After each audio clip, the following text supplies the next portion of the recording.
நான் கேட்க வேண்டிய நேரத்தில் வர வேண்டிய நேரத்தில் வந்து நான் கொடுத்த பொருளுக்கும் பதில் இன்னும் வரல, வர முடியாமல் போயிடுச்சு. நான் கொடுத்த பொருளுக்கும். ஆனால் அவன் அங்கே கொடிகட்டி வேலை செய்வான், கொடிகட்டி பார்த்துட்ருக்கான். சரியா? அதுக்கு நீ காவல் சரிபட்டு கொடுக்காதனால ஏகப்பட்ட குழப்பங்கள் உங்களுக்குள்ளாரே வந்துருச்சு. 2 பேரும் விலகி நிற்கிற சூழ்நிலையெல்லாம் வந்துச்சா இல்லையா? இப்போ அந்த நிலையில தான் நிற்கிது. நீ என்ன சொல்கிறது, நான் என்ன கேட்குறேன், நான் என்ன சொல்கிறது, நீ என்ன கேட்குறேன்.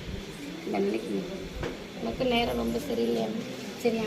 எல்லாமே ஒவ்வொன்றா உனக்கு நம்பி வர்றது எல்லாமே கைவிட்டு போயிடுச்சு. தாய் தகப்பன் எல்லாமே நிலத்தடுமாறி நிற்கிறேன். உனக்குன்ட்டு அந்த தொழிலுக்கு கூட வந்து நிற்க மாட்டேங்குது. உள்ளுக்குள்ளார இன்னும் சரி வர எடுக்காதனால சில மாற்றங்கள் நடக்குது. தன்னோட புத்தி தனக்கிட்ட இல்லை. சரியா? நம்பினவங்க எல்லாமே துரோகிகளாக தான் இருக்காங்க. கொடுத்தது எல்லாமே உனக்கு புறம்பாக்க நிற்கிது. சரியா? பார்த்து சூதானமாக இருந்துக்கப்பா. 5 நாளைக்குள்ளார வெளியே எடுத்துக்கோ. சரியா? நீ நினச்ச ஒரு காரியம் நான் வெற்றி ஏற்றி கொடுக்குறேன். அந்த தொழில் நீ நடக்கும்போது எல்லாமே ஓகோன்னு பாருங்க. விட்டதை எல்லாமே பிடிச்சிக்கலாம். சரியா?